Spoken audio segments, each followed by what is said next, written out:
Okay, so we're gonna do your standard long layered haircut. We're gonna keep the length well past the shoulder, down probably mid back. We're gonna have our layers starting past chin. And yeah, then we're just gonna do long, soft layers. When we're doing long layers, we're literally only layering above the parietal ridge and the occipital bone because that's the hair that sits on top. That's what we see. We're not gonna layer anything down here or below the occipital because that doesn't fall in a nice, voluminous, soft way. So we're gonna ignore it. That's gonna be our perimeter. We're focusing on layering the top to maintain a nice thick perimeter. So those long hair girlies feel like they've got, you know, nice ends, everything's healthy and trimmed. And then the layering is on tight on top and it adds volume. It doesn't reduce volume.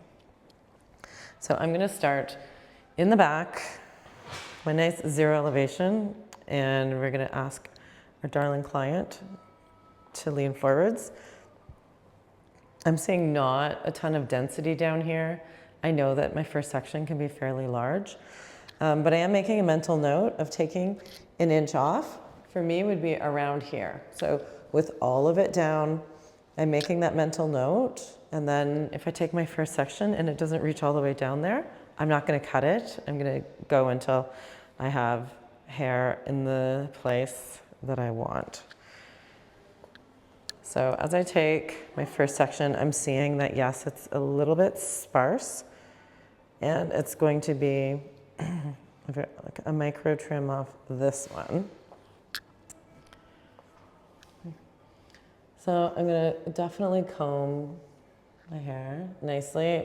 The teeth are definitely in contact with the client's scalp and neck, gently. I'm gonna comb this down, making sure nothing's popping up in an odd way. So I do like to just get that in there so that's slightly below zero. It's, oh, that hair doesn't belong.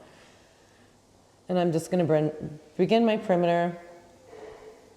So I'm gonna take it down. This is very low tension. As you can see, I'm not even holding it, but I see that I'm nicely combed down there. If she was wearing a cape, it would probably be on the cape. And I'm just gonna take a little snip there, making sure that my scissors, the blades of my scissors are horizontal.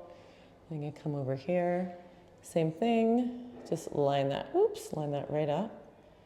Give it a little trimmy. And coming over here. Okay, so that's my first section. It's pretty good. Now my next one, I'm gonna comb down and I'm gonna not worry about it being like right on skin and less than zero. It's gonna be at zero. And I'm gonna pick it up with my fingers, but I am combing all the way through that section.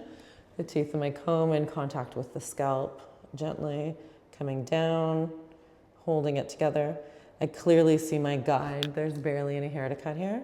And I'm just gonna take those little guys off. Coming down here. Again, little spindlies. And I'm only cutting my first two knuckles. And typically coming across, I'll do 5 little sections. So I've got my center, and then I go 2 to the left, and then coming over 2 to the right. So I clearly see my guide. I'm combing gently and firmly.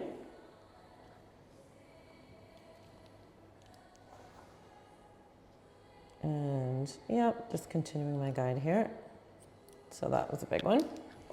Now I can take a look. I can just check for balance. Looks pretty good. I'm gonna take the rest of the hair down from the top of the head.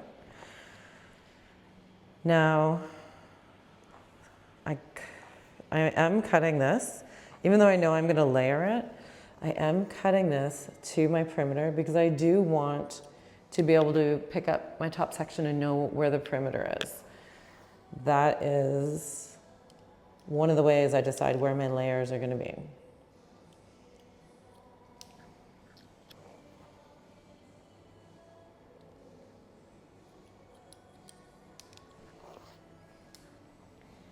Okay, so there's the back cut at 0 elevation.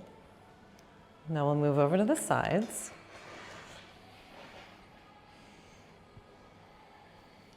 So I'm probably going to do each side in 2 sections. So I'm sectioning just along the parietal ridge. The parietal ridge is just where the round of the head starts dropping straight down. So it's kind of like the ridge. It's round above that ridge, and then it's flat. I'm going to see if I can get it. Oh yeah, she's going to tip over for me. So I'm taking a little bit from the back forward of the shoulders, and I do want to cut this at 0 elevation. So coming all the way down, again, combing gently, teeth in contact with the scalp. So not a lot of tension. It's the same or less tension than I had at the back. Now I'm going to come down and cut this same portion of the other side, because if I'm cutting one whole side together and then trying to match this up, the side that's fully cut is going to look thicker, and I want to compare apples to apples. I don't want to have all this hair down and have it'll just, the weight of it will make it look different. This side won't match. So I am cutting the parietal ridge below on the right, and then the parietal ridge and below on the left. Then when I know those two match up, then I can bring the top down and I know my sides will match. So again, I'm going to try and tip her over a little bit because my client positioning matters. And coming down in front of the shoulder with a little bit of the guide from the back. I'm going to give this a little snippy. And again, a nice smoothly combed section with light tension. Okay, now this is what I want. This is where I want to match them up. And it feels like my second side's a little bit longer, which that is my toxic trait, is I always make the second side longer, but that's okay, because then I don't want to go recutting. So I'm going to take, to me that felt like about, I don't know, not even ½ an inch. So I'll take a little bit more. Oh yeah, I see what I did.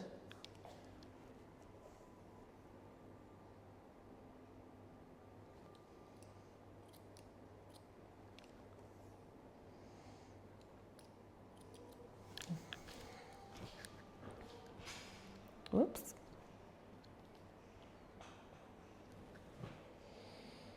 Okay, so now I can split my sides and do each side, matching up with that guide that I just created.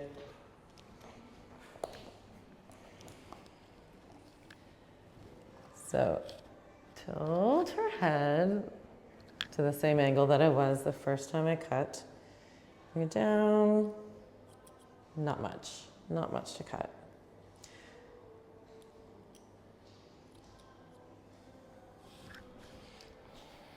Now we do the other side.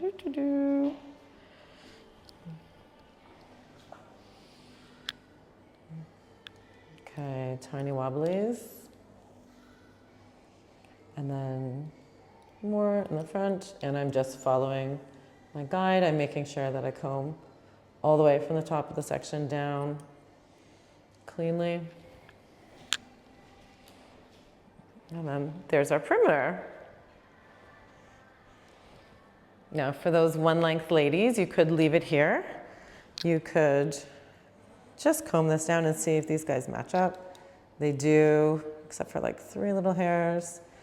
And this is a really nice one length cut.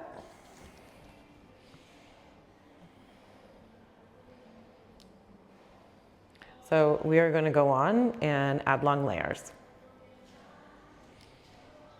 Okay, long layers for our gal. So she's like, long layers, not short layers. I had layers one time, and you know, they were really short, or there was a shelf. I want just like smooth long layers, and you're like, cool. So when they say that, you know you're only trimming from here up. You're not trimming a lot off. So this hair, so like look at, so all this hair that we're seeing on the top, we don't cut it down here. It originates from up here. So this is the hair that we want to see laying on top of our beautiful baseline, just lightly cascading over in a beautiful, you know, light movement way, still keeping the hair long. So this is the hair that's going to be addressed during our layers, and we're going to pull it up all the way here. We're going to allow the curve of the head to give us our layers. So this hair is shorter, and then as the curve of the head moves away, your layers get longer and longer, and they will blend seamlessly with the length. So we do our perimeter, then we decide on our face frame length, and then from there we're going to get our layers. So if we're looking here and we want our layers to be about 2 inches up from the perimeter, then we just pick this up. And we want to look at trimming about 2 inches off. And we know that that's going to fall beautifully to about here and give us that softness at the back. But the most important is the face frame. So we've talked to the client and she wants it fairly long. So we are going to trim it so that when it's dry, it hits about here. So we're going to need to leave a bit of length because it will pop up. We will be layering, that will be lightening it up. So I'm going to start my face frame right about here. And it is at 0, but it won't be for long. So I'm taking my middle section and I'm just coming straight across. So I'm leaving that for now, and I'm using this to connect to my layers. So I'm taking a mohawk section that's going to connect the front to the crown. And I'm just going to have a good old look-see. So I know that we want long layers. And we want a couple inches off this. And then we have the face frame here. So I'm going to be connecting these 2 spots.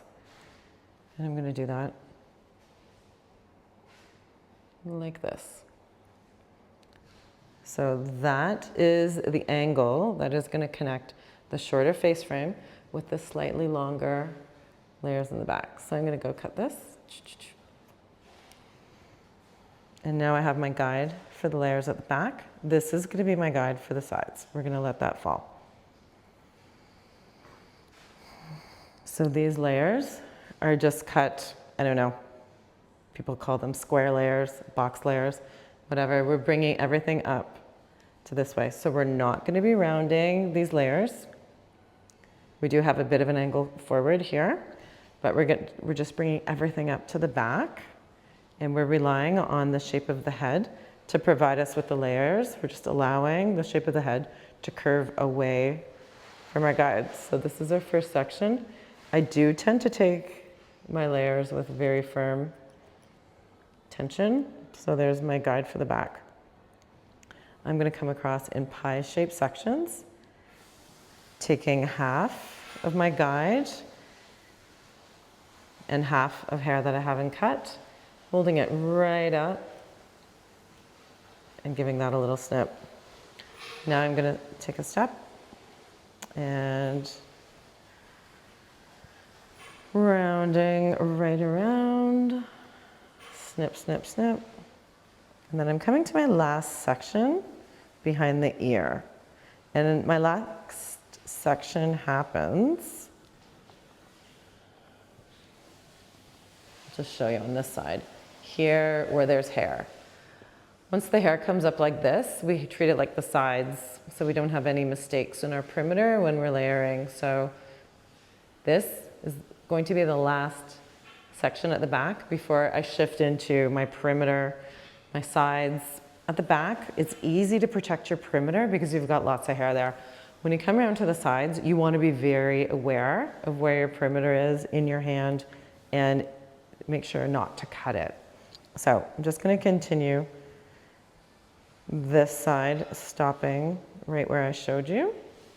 It's not going to be a very big issue on this haircut, but in later haircuts it will be an issue. So again, I'm just pulling straight up.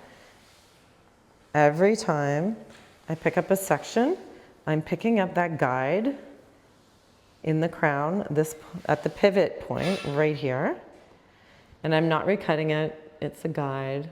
It does not need to be recut. And I'm just pivoting around and making sure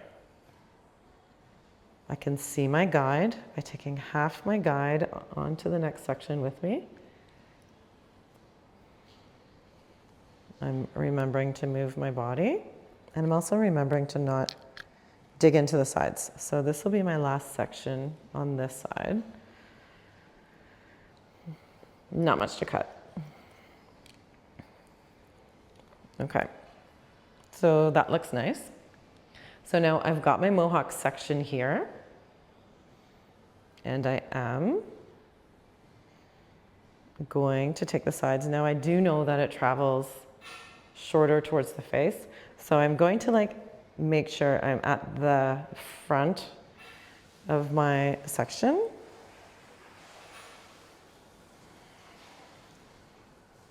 So I pick this up. Okay, there's my guide there.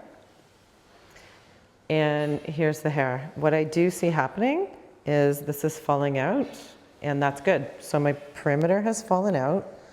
I'm not gonna create a hole as I come over the shoulder, and I am only layering above the parietal ridge, which is exactly what we want in a long layer situation.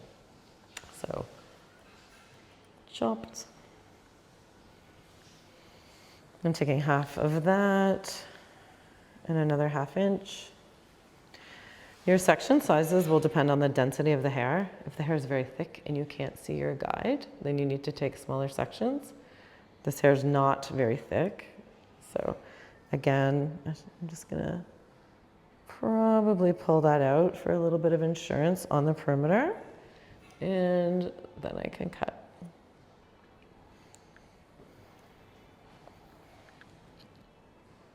Coming up closer to the face. Again, I have to be careful of my perimeter, careful of my hairline. So I just want to, yeah, so that's not really in my fingers. It will get attention later.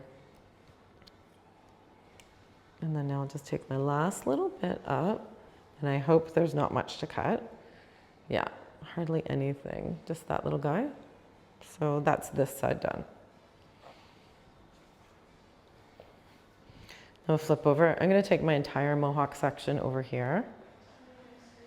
I just do not want to take any chances. So coming over here, this is my first section at the side, and I want to hold it straight up. Make sure some of the perimeter falls out. It does. And then come up here and give it a snip. Moving forward. And I am right on top of each section. I'm not over directing back. So this is my guide. Here's the hair. I do want to just double check. Yep, I feel good about that.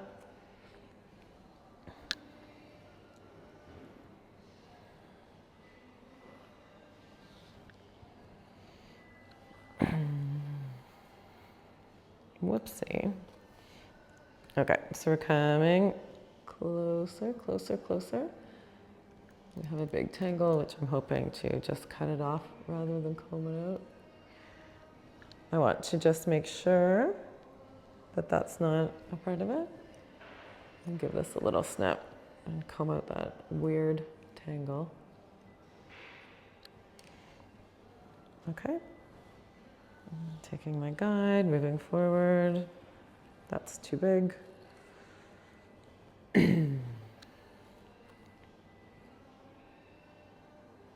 That's a fair amount.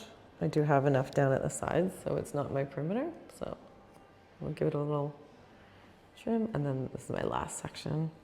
And I am coming out from 90 degrees from the head, so it is a bit forward.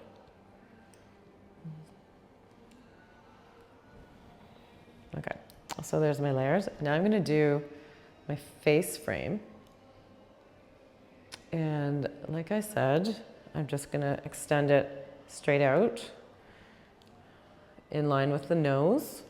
I'm gonna position myself so that my scissors are cutting downwards each time.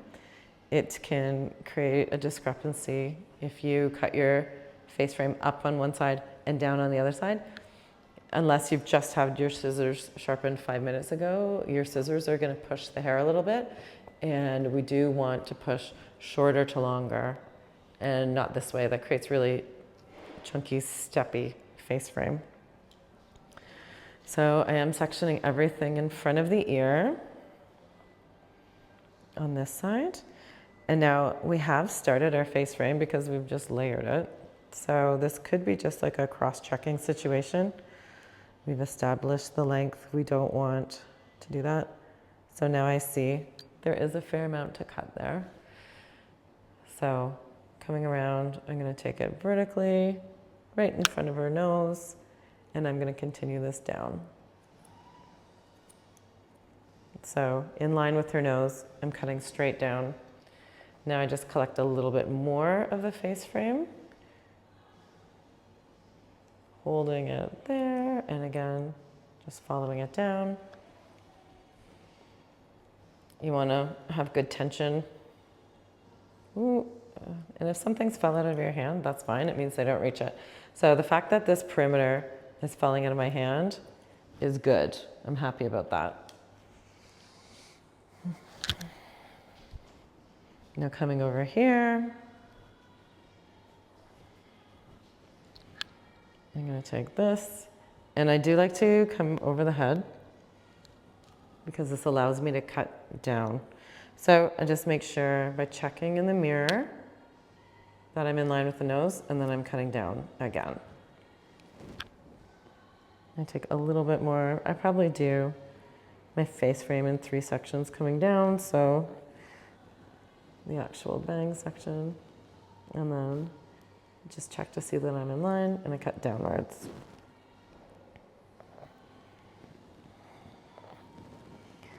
So if this client had a different hairline, we might see a little bit more of a discrepancy, but you know, she's been fabricated for this. She's perfect.